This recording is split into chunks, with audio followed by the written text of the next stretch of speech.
right, welcome to the tail end of the program right now. Just to get you back, attend a reminder of what we have in the editorial cartoons today, and looking at what is in the Daily Nation and the Standard as well.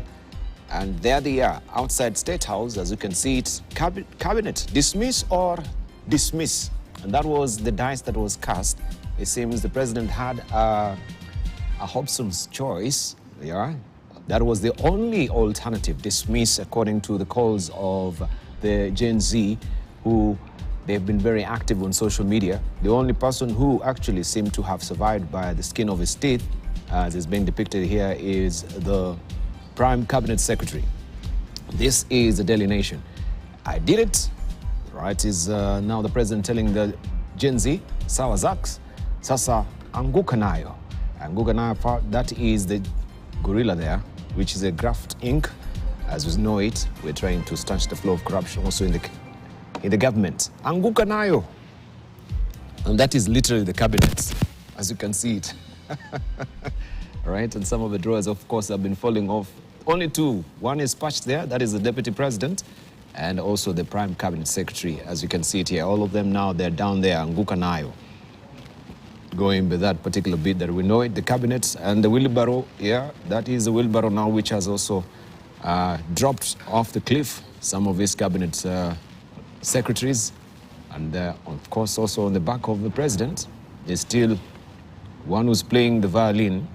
Why is he playing the violin? And of course, also, we have the prime cabinet secretary. That is according to Steno, right?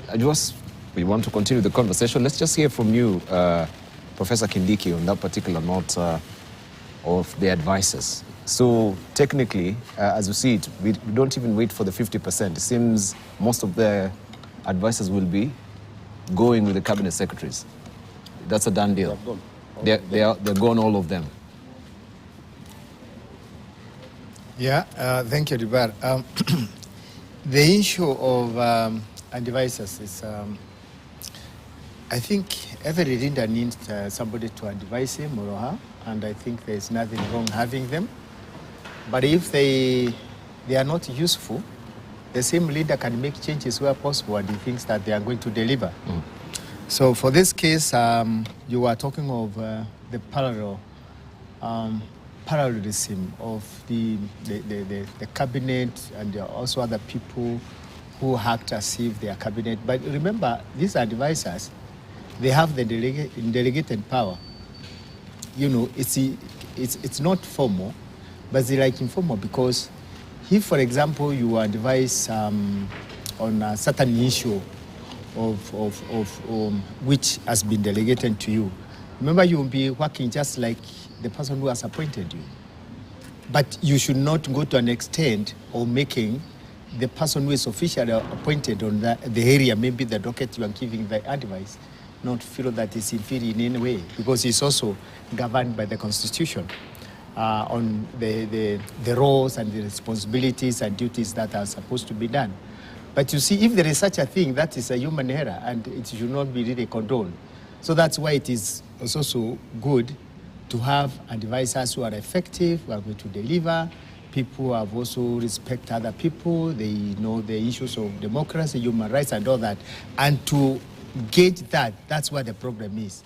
And people who see your advisors, or the advisors are the ones who can rate them and say, these are not good, these are not good. So if the public are making some negative comments of the sub-advisors who might in a way be misleading, then I think he has to reconsider who to advise him. And there's nothing wrong really having advisors. But the only issue again is the issue of them being too many. You know, many people sometimes will not necessarily be effective. They can, some instances, but not always. So that's why the Constitution of Kenya has given the cabinet to be 14 to 22, depending on the workload that is there. And the issue of management by walking around, there is also management by objective, MBO. There are people who are very good at management by walking around, and others are very effective by management, by objective. They just sit in the office. They don't do much of working or supervision. But there are other leaders who find it necessary to walk around and see what is happening, as long as you are not overdoing it. So management is not, we don't have one standard rule, only one, but there are several items that you have to consider. But any time you overdo one, then it brings a challenge. And the issue of bureaucracy, in the public sector, it's a bit wider, it's a bit long. In the public the private sector is a bit short. The public, because there are many people are involved, the members of the public, and the hierarchy, from the top to the bottom in that organization. But in the private sector, why the private sector actually, and you see, public sector borrows a lot from private sector. The private sector, the bureaucracy is very short, very narrow, and very effective. You could have a CEO and one or two people, and the rest are the workers. But the public sector, the needs is a bit big. That's why you find that there are these complaints. Sometimes we say we need a lean cabinet, we need a lean, management team, and all that. It's really not easy to do that because everyone wants to be involved. And if one group is left out, they form an opposition and against the leadership. That's why the public sector sometimes gets a lot of challenges in the leadership. And sometimes the leader may be derailed to do things in the wrong way just because of the pressure groups that are coming from all corners, which is not in the private sector. My brother here and Dr. Kindoro will tell you, in the private sector, the command from the top is not so much negotiated, and it just flows down. And actually, some people argue that there's a lot of dictatorship in the private sector, which is hidden, as opposed to public sector, where it's a bit open to everyone. Even the one with the whatever comments you have, you just put it here. Which the system, if you look in the private sector, where it's effective, is that the system automatically isolates any ideas that are not within the establishment. So in the public sector, the private sector, they go together. But having said that, duplication is also so much in the public sector as opposed to the private sector. And the private sector will look for so much on the accountability, the efficiency, the effectiveness. Also in the other side, they also look at it, but sometimes you find the effectiveness is curtailed by some group. Let's talk about corruption. Corruption, it will be something like a chain. It can start from the middle or top or wherever to an extent. It's limited. It does have a limitation. And unless people themselves, by the way, we feel and we are against corruption as people, sometimes it becomes very difficult for one person to do it. That's why when you are given the position, you take this one in court tomorrow, the system work against you, they put him back, and they say, this is our person. You keep on fighting, and this is our person, this is what, it becomes political. So if I'm implicated in corruption, for example, you say, me, Kindiki is, a corrupt person, then somebody will say, no, he is not. Even when you know very well, I am. I'm just giving an example with myself. And I know, even myself, I know myself. And then I'll gang around and make policy and say, these people don't like me. I change the issue from corruption to liking somebody. And it's not a matter of liking somebody, that you don't like him. It's just a kind of, it's a chain. And I plead with Kenyans as people, we be democratic, we appreciate our constitution, and we are led by the constitution, and we follow what is in the constitution, so that it's also our duty as citizens of this country. Look at what the Gen Zs have already shown us. I wish every Kenyan is speaking like them. This country will be a fantastic country. They are saying, if we give you money, we know how much money you earn. That's what they are saying. Those are not my ones. And it's in public domain. We know how much you earn. If you are appointed in leadership, you had one car. I saw it there was a clip like that one in the media. You had one car. And then after appointment of 1 year, you have 10 cars. Then you will sit back and say, where did you get 10 from? And there's nothing wrong. We are not saying you are corrupt. We just want to know how you manage to get 10, which is you justify how, open yes. to justify how you have got it. Thank you. If you have got it well, very good. Thank you. If it's through corrupt means, then it's investigated. Right. And I think that's why to be an open society. All right. And before I stop, our society is so much closed, and that's why corruption has taken roots in our country. And we pray that as we continue in the national conversation, let us, as a people of this country, be as open as possible, so that we are an open society where we share ideas and things that will bring development and prosperity in this country. Open society, not really that of George Soros. They can be criticized as well. All right, I want to just come to you, Kirwa, because we can see this is coming from the national government's point of view, or bird's eye view. It's percolating now down to the counties. If we may just go by what was happening yesterday in Bomet, where now they are demanding accountability and transparency. When we talk about corruption, we know how this has been thriving in the counties.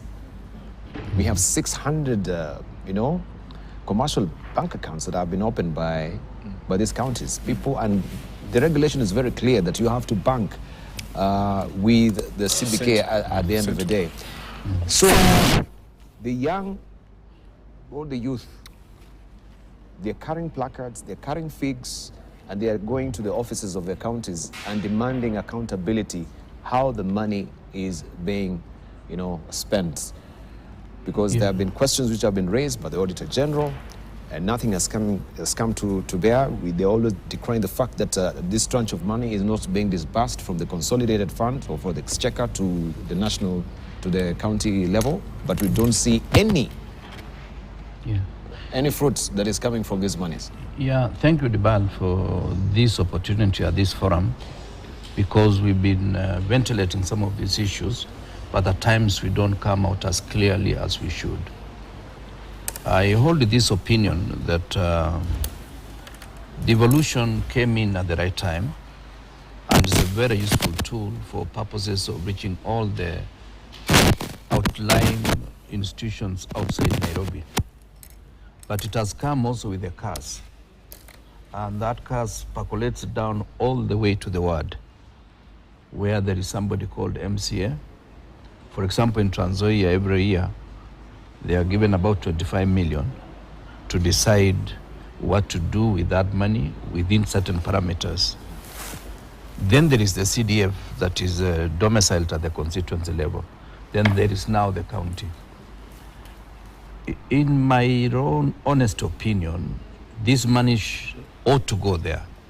That money should be there. But the midwifing of this money is what still worries me. We've duplicated so many centers of dispersal of the money. The MCA will have his team. The MP will have the committee at the constituency level.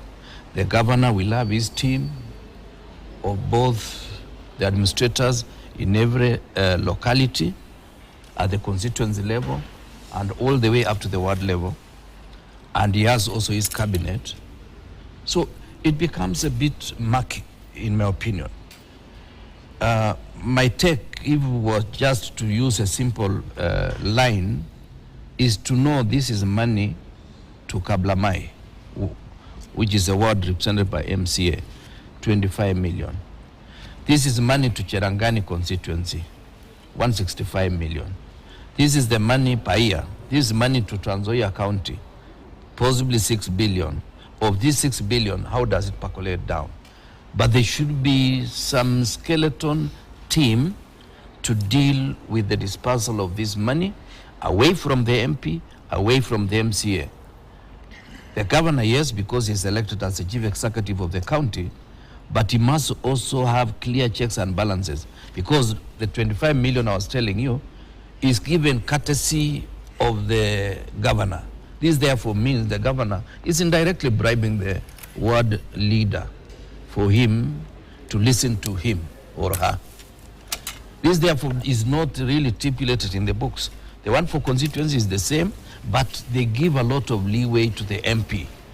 They pretend to be patrons, but they get involved almost in which tender, which road is so-and-so going to do, which classroom is so-and-so going to do. So in the process, they skim a lot of the money and they take it back to their own pockets.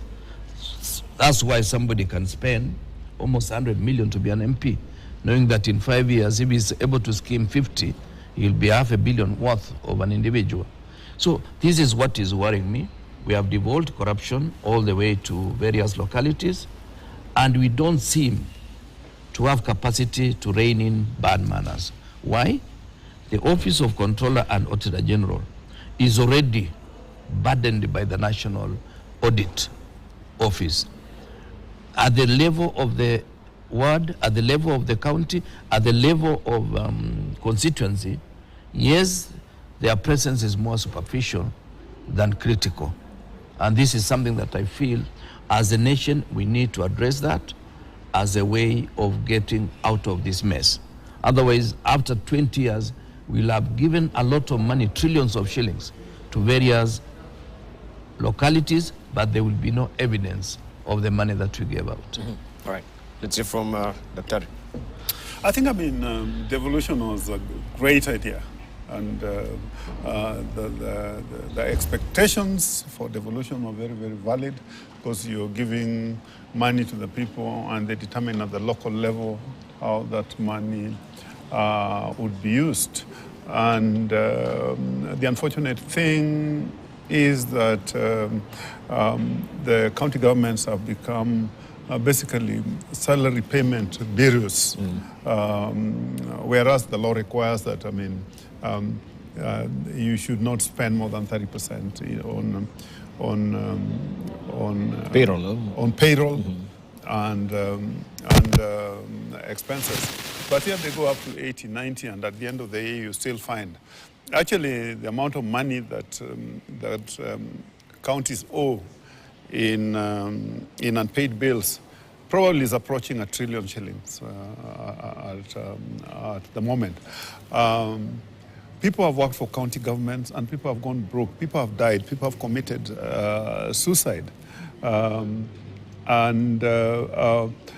money has not done what it was meant to do, and I'll agree with Honorable Kirwa. I think the idea was good, but the way that it is being managed needs to be rethought of. More particularly, the involvement of the MCAs, and obviously the involvement of, how the governors are superintended. Last week I saw, an argument in Senate where, a governor was actually implying that the senators have conflict of interest in their supervisory roles or oversight roles. It is no secret that most of the money that has gone to the counties and have ended up in with lawyers and back with the executives of the counties. And it just exacerbates the big problem we have as a country, that even the 3 trillion, which was in the budget that has been recalled, up to 30%, which is 1 trillion shilling, is always wasted in corruption.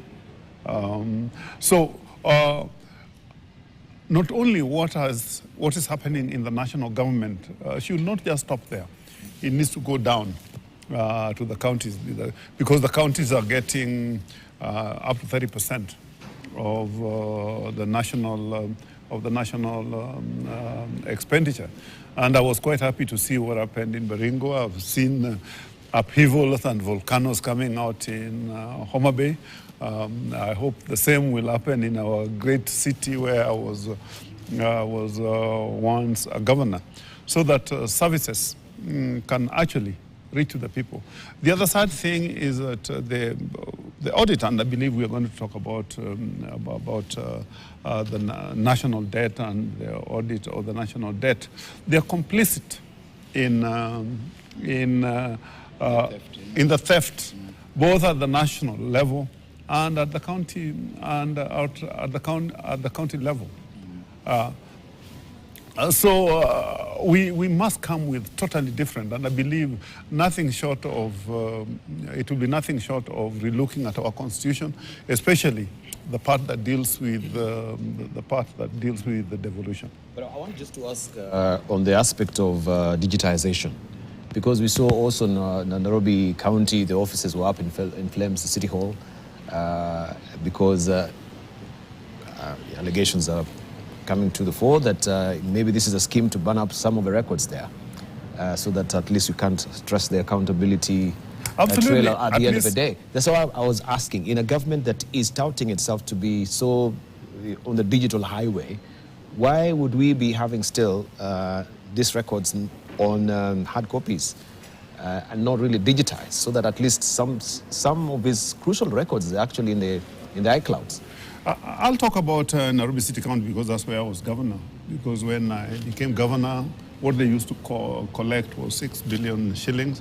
But within 2 years of our digitization, we had gone to 13 billion.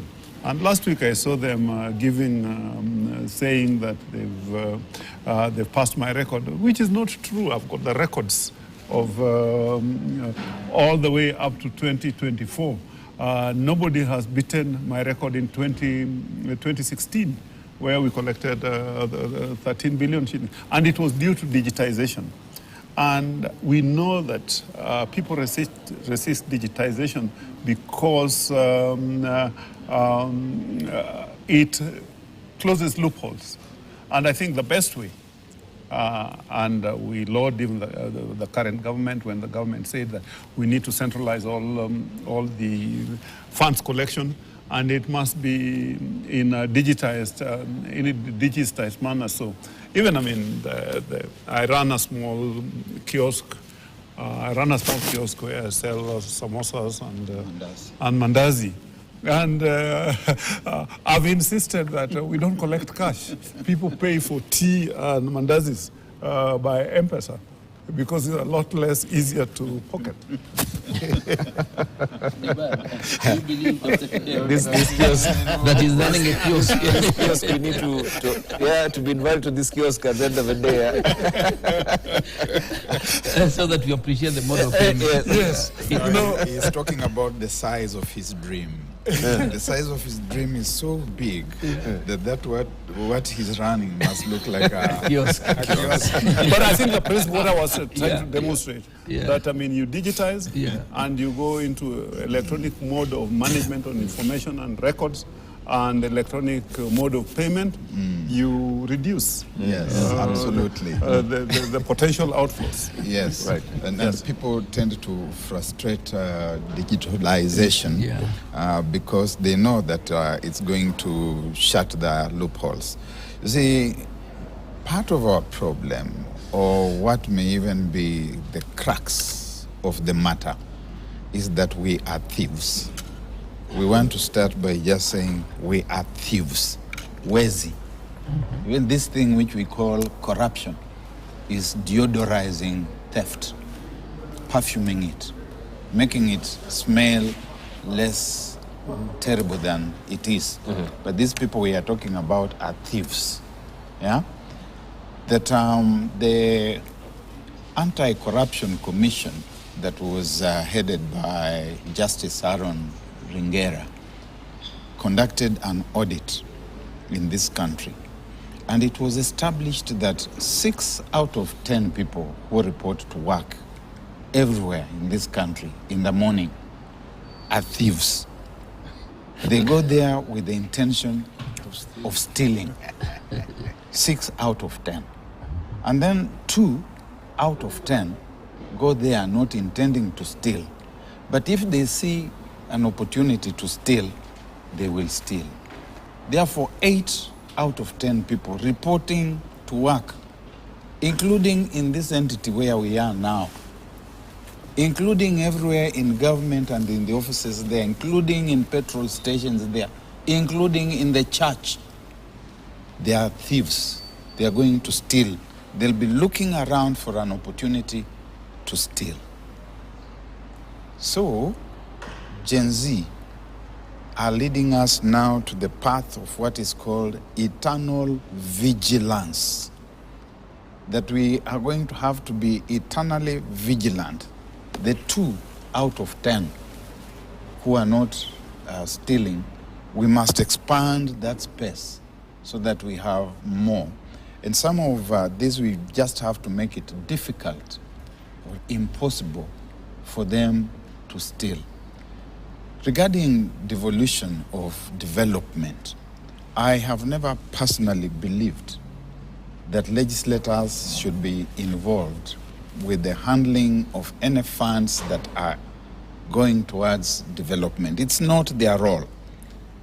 And that philosophy of what have you done, that I'm going to build roads, I'm going to build dams, that I'm going to bring electricity, that which has sunk into our psyche is also part of the problem. That they're all around like tokenism. Yeah. Yes, we are not looking at the ability to legislate, the ability for oversight, the ability for representation. We are talking about development, which should be the task of the executive, the national executive and the county executive. If Evans Kidero is the governor of Nairobi, himself and his cabinet, his government, they should be charged with that development. And the county assembly should deal with legislation that is enabling that development to take place. They should be dealing with oversighting, with seeing how the governor and his team are working. You see, you are giving this person this money, which he personalizes. He even makes it look like he's doing us a favor. The day he's bringing what is called CDF bursary, it is a whole ceremony that is costing us money. It is a bragging opportunity for the fellow to behave as if he's the social league and he's giving us freebies, which he isn't. When he comes at the end of the season to campaign, he says, I built this, I gave out so much in bursary I did. And we have been bamboozled and zombified to the extent that we actually believe that this person did this. And we have got a lot of incomplete projects all over this country that when Barack comes in as the next MP, he does not want to complete what Kindiki was doing because those are Kindiki's projects. Then Kira will come and he will abandon both Barack's and Kindiki's. It is wastage. And these things should belong to the executive, the county executive, the national executive. One of the things which Gen Z should be pushing for now that they are the centripetal force that is propelling us to the correct destination is to push for the removal of these funds which are in the wrong hands and which seem to be a way of also corrupting the legislature. I think also we need a re-education of our citizenry that what they're doing is not a favor to us. This is what they're supposed to be doing at the end of the day. Those development projects, and they're splashing their faces on some of the projects as And well. the billboards which are all over. Yeah. That, the money they spent on that also should be accounted, because that is the money of the citizenry, and these are the projects that they should be doing. I saw a clip yesterday. One of the legislators was talking to this young people, and they were saying, you know, I'm looking at you, and the problem I can see with you is like, nyinyi muko na njaa. And they were clapping and you know, and shouting and celebrating. When he says that, yeah, and it reminded me of what Stalin said. If that story of Stalin, you remember, of denuding the chicken, yeah, and dropping, you know, some of the maize pellets here and there for the chicken to eat, and it will follow. You know that story. Yes, and maybe that the validity of it has been challenged. He unplugged and he unplugged the feathers, chicken. and the chicken was feeling very cold. Yeah, and then he started throwing some corn. Yes. The chicken was coming and feeling very happy that here is this person. And Stalin told the people around him, that is how you deal with the people. You take away everything. When you give them a morsel They think you are a very good person doing them. And that's a mentality that we need to shift away from. Right, indeed. I just carry forward that discussion by agreeing, not even less than what he has seen, that I think it's a state of mind for our people, and ignorance maybe. Which I wanted to say it should begin now also from the academia. We should, you as academicians as well, on how this mentality... By the way, it's the mentality. You need to flip the curriculum completely. Can I give you an example of a colleague of mine who wanted to... He was vying, not really wanting, but he was vying for a parliamentary seat in a certain constituency. I won't name it. He went the constituency round, and he had a lorry, and he had posters and something like a TV. He could show them the development is going to initiate in the constituency. But in the evening, he had a small meeting in the village. And then people asked him, okay, sir, you're a professor, you have said it well. This is a good development. But now, what are we going to eat? He said, I don't have the money. He said, but how can you convince us? And your opponent here is not a professor like you. He has no lorry, no posters, no TV. He's not telling us any development. But any time when he comes here, he gives us something to eat. So we are not going to give you votes. So it's a kind of a mentality of receiving handouts. That is with our people. And I think, as you are given the story of Sardine, we need to go to our grassroots, the grassroots level with our constituencies, and we try to educate our people. That is their right actually to have those services. So that the politicians, and most of these politicians are edits, people who understand issues, and they trade with the people's ignorance. If they see people don't understand, like the chicken giving those small things, they are given small things and then they get away with it. That's why they start complaining, but they don't know why they are complaining. They are really complaining. If you go in the village, oh, we don't have water, we don't have this, but Mheshimiwa will come and give us water. But actually, as we say, that is their right.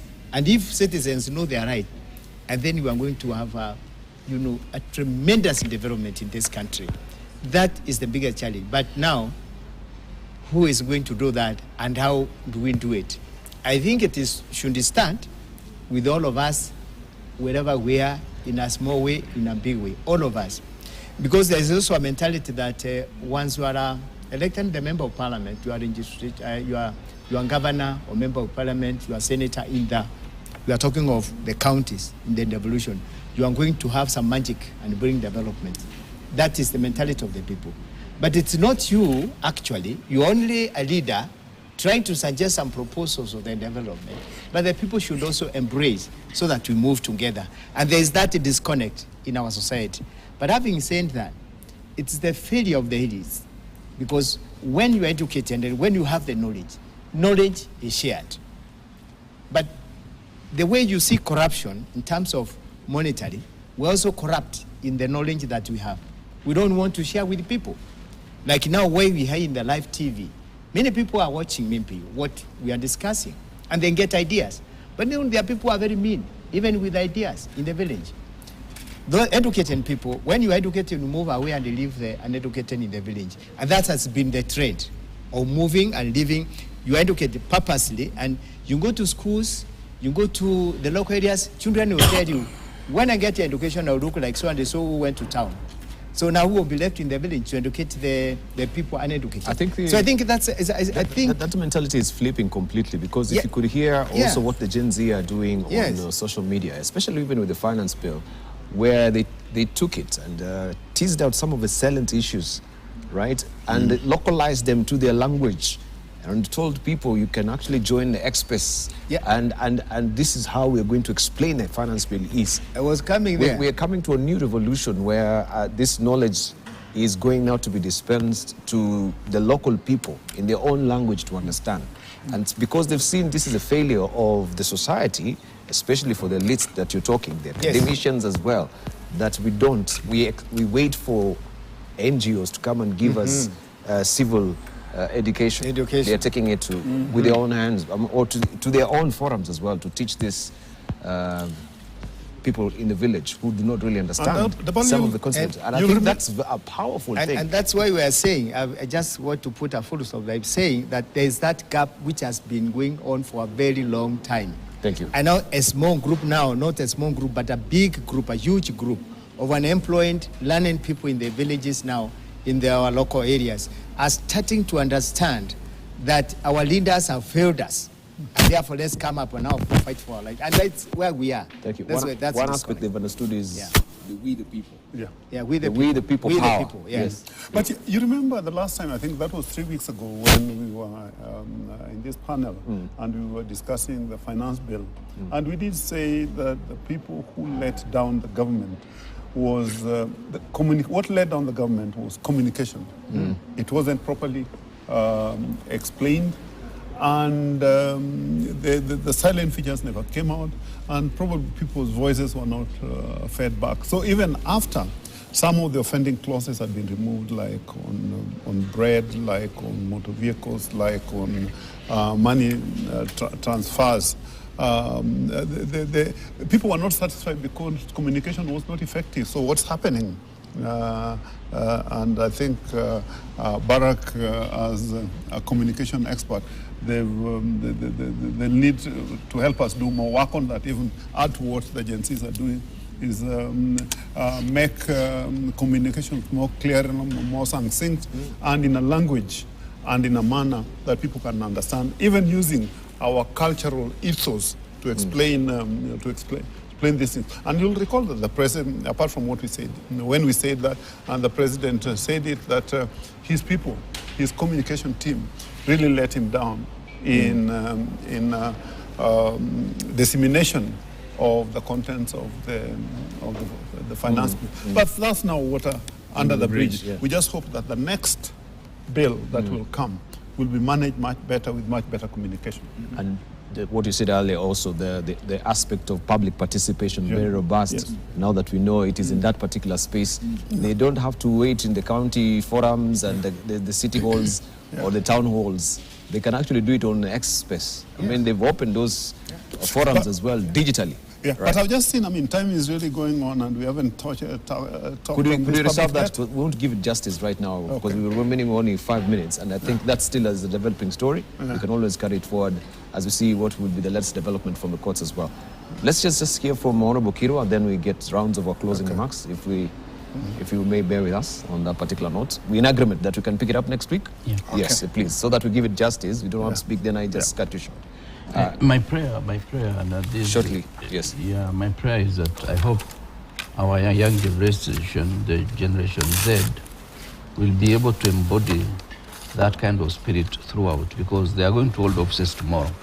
But if they hold offices and they behave just like the rest of us, then we'll not have solved the problem. Because this thing needs to be inculcated in the entire nation, and for every person to realize that that privilege to serve is just an opportunity that you've been conferred by the person and the divine providence, and therefore you are occupying that space for the purposes of the rest of society, but not for your own enrichment. Yeah. Right, thank you.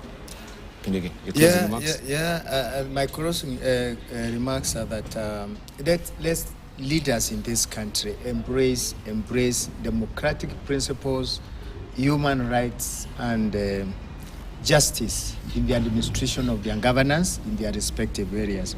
Otherwise, you'll find this conference will not end. But even if there will be resistance, because I talked about the closed and open society where people don't want to change, the change will change them.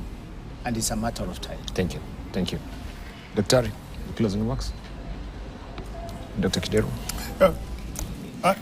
We live in Kenya, and this is our country, and it's the only country we have. I love this country so much that I even find it difficult in traveling, because I don't feel comfortable anywhere. And if we all love this country, whatever we do will be for the love and for the future of this country.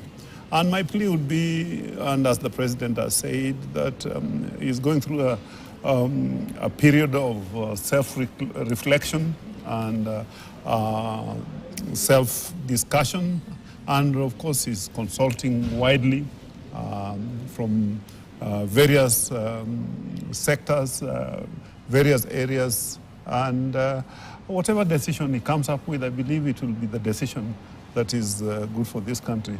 We just need to support it because it's a decision for the country, and obviously the people who will be involved will be Kenyans, irrespective of their religious affiliation and party affiliations.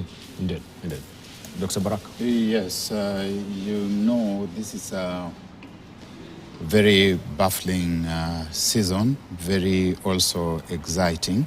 And I think that the country that Dr. Kidero talks about is undergoing a rebirth in spite of crisis.